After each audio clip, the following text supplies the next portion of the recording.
Ce gamon qui coïncide avec une régression totale, quasi totale, parce que la maladie est toujours là, de la Covid-19. Mais qui coïncide également, et il est important de le noter, avec le 5e anniversaire de la disparition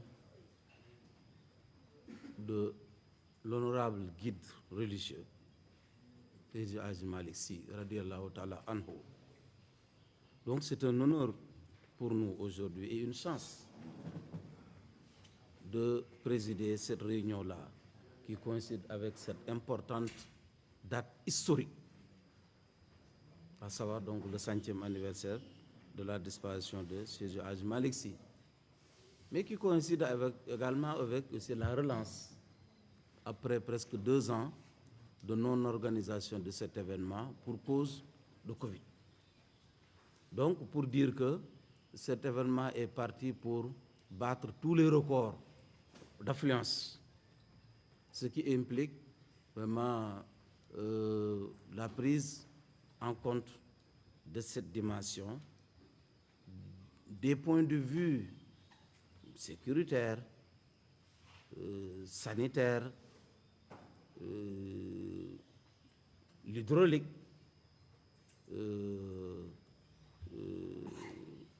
et d'autres aspects, communication, sensibilisation, etc., etc. C'est ce qui a constitué les principaux axes sur lesquels nous sommes intervenus au cours de nos différents échanges. Je commencerai d'abord par l'aspect sécurité. L'aspect sécurité, il est très important. Sécurité concernant les axes, les différents axes menant vers Tivaouane, qui seront donc surveillés par la gendarmerie à travers différents jalonnements, mais aussi à travers des messages de sensibilisation, d'échange, de dialogue avec les transporteurs qui ont la lourde responsabilité vraiment de conduire tous ces pèlerins-là vers Tivaouane. Mais sécurité également à l'intérieur de Tivaouane, qui va être donc cette sécurité prise en charge par principalement la police, épaulée par donc le groupement mobile d'intervention. Et en appui aussi, en accompagnant ces deux forces, la gendarmerie et la police, il y aura aussi évidemment donc les sapeurs-pompiers. Les sapeurs-pompiers. Et ces forces de défense et de sécurité sont appelées donc à sécuriser davantage les axes routiers, mais également à veiller sur la fluidité de la circulation sur les différentes artères de la ville, mais aussi en veillant sur la base d'un arrêté que le préfet prendra, bien de plusieurs arrêtés que le préfet prendra pour vraiment donc lutter contre les installations anarchiques pêle-mêle donc au niveau des différentes artères de Tivaouane, mais aussi pour prendre en charge aussi la sécurité des différentes esplanades des mosquées. Et là, sur ce point-là, nous avons mis l'accent principalement sur la sécurisation du chantier de la grande mosquée. Parce que les gens sont curieux.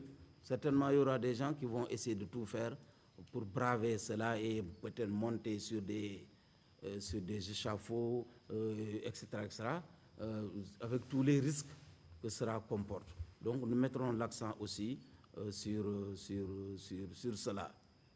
Et cette sécurité aussi va englober aussi le contrôle tous azimuts, nuit et jour, donc qui va se dérouler sous forme donc de patrouilles combinées entre la gendarmerie et la police.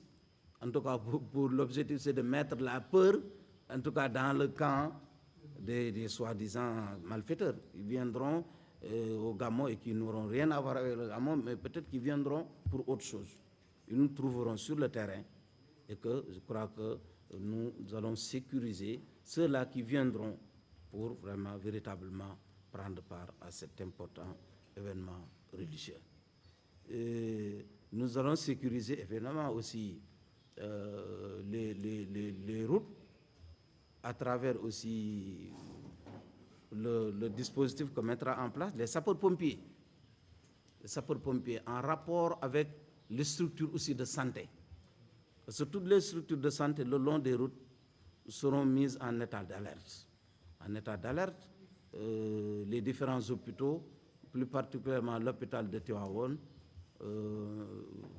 va consigner tout le personnel qui pourrait vraiment utiliser rapidement en cas d'intervention. Et dans tout cela, nous avons demandé, en tout cas aux uns et aux autres, concernant le personnel, de prendre, donc d'utiliser le personnel qui est disponible sur place, au niveau local comme au niveau régional, et le restant du personnel, là, nous allons adresser au niveau central, peut-être pour des réquisitions, afin donc d'avoir les renforts qu'il faudra. Nous avons échangé du point de vue santé aussi, des dispositions pratiques qu'il faudra prendre. Parce que n'oublions pas que la Covid est toujours là. Hein? La Covid est toujours là. Donc nous allons prendre toutes les dispositions pour demander une dotation, une forte dotation en gel, en masque et autres produits désinfectants. Et nous mettrons plus particulièrement l'accent sur certains sites religieux dans lesquels personne n'osera entrer s'il n'a pas pris donc du gel, s'il ne s'est pas lavé donc les mains correctement et s'il n'a pas mis le masque. Je crois que là aussi, en rapport avec le service, avec donc le comité d'organisation, la région médicale et donc la police, nous allons mettre en application toutes ces dispositions pour protéger en tout cas tout le monde. Qui dit Gamon aussi dit éclairage. Toutes les dispositions seront prises pour vraiment donc préserver la ville et environnant donc tous les désagréments. Et là, la Sénélec nous a dit tout à l'heure les dispositions qu'elle a prises pour assurer cela. Qui en rapport avec évidemment la mairie. Qui dit Gamou aussi dit eau.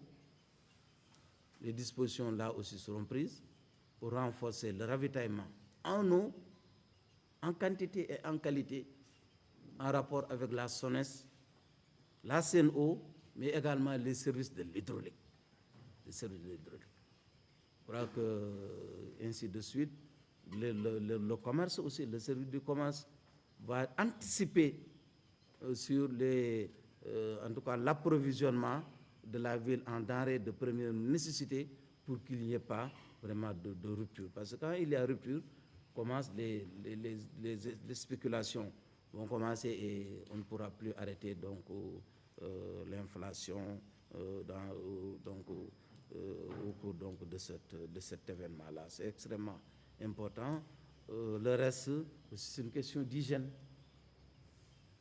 L'hygiène, l'assainissement aussi seront correctement pris en charge après l'engagement donc du service d'hygiène, mais aussi l'engagement de l'ONAS. Des expressions de besoins vont être faites et seront aussi, peut-être on va essayer donc de les satisfaire ici, et le reste, on va s'adresser au niveau central. Et à part cela, je crois, il y a aussi un problème de contrôle aussi d'un certain nombre donc de secteurs et aussi un certain nombre de dispositions à prendre pour pouvoir faciliter le ravitaillement en bois de cuisson, mais aussi essayer donc de mettre les produits de première nécessité à la disposition des pèlerins. Je crois que j'ai passé un peu en revue les différents axes. Maintenant, le reste, c'est une question aussi de sensibilisation. Un certain nombre donc, de communications sera faite pour donc, que les gens aient conscience que la Covid est toujours là. Un nombre de communications aussi sera fait en direction donc des transporteurs. Ce n'est pas pour rien que j'ai invité ici à cette cérémonie le président du groupement des transporteurs, parce qu'ils sont au cœur de l'organisation. Pour que aussi, l'objectif c'est d'avoir un gamou zéro accident. Inch'Allah. Donc il faudrait prier, mais aussi wolof Ndiaye day wax ne sabablu aussi daf ci baax. Donc on va prier, mais aussi on va demander aussi à nos amis chauffeurs aussi de faire preuve de prudence, et ils seront conseillés dans ce domaine-là par les services, les forces de défense et de sécurité. Je crois que si j'ai bien résumé, voilà ce que nous avions abordé comme thème pour préparer donc ce Gamou édition 2022, peut-être prévu entre le 7 et le 8 octobre selon l'apparition du croissant lunaire. Donc ce qui veut dire que le bourde aussi va démarrer vers 26 ou 27 septembre. Voilà de manière ramassée ce que nous avons retenu. Si vous le permettez, comme vous l'avez dit tout à l'heure, on sait que le Gabon sera au début du mois d'octobre, sera vers la fin de, disons, tout juste après l'hivernage, espérons. Donc, côté assainissement, vous l'avez évoqué tout à l'heure, on sait que Tivaouane fait partie de ces villes-là qui sont éprouvées par les inondations. Concrètement, qu'est-ce qui est prévu pour que, au jour du 8 ou bien 7 octobre, vraiment, les pèlerins puissent passer un bon Gabon sans subir les affres de ces inondations pour les conditions? Parce qu'assainissement et autres, Tivaouane en a besoin. Oui, nous l'avons, peut-être je peux y revenir. Les dispositions ont été prises pour prendre en charge l'aspect assainissement. Donc, il y aura 75 camions hydrocureurs et 50 toilettes mobiles qui sont mis à disposition. Mais ça, c'est de manière ponctuelle. Mais nous allons demander qu'il y ait vraiment donc un plan spécial donc d'assainissement de la ville de Tivaouane, parce que nous l'avons évoqué tout à l'heure. Nous avons noté que d'ici jusqu'à 10 ans, toutes les prochaines éditions du Gamou vont coïncider avec l'hivernage. Et certainement, certaines éditions vont coïncider, nous serons au cours de certaines éditions en plein hivernage. Donc, ça veut dire qu'il faudrait dès maintenant réfléchir sur un plan spécial d'assainissement pour faire face à cela.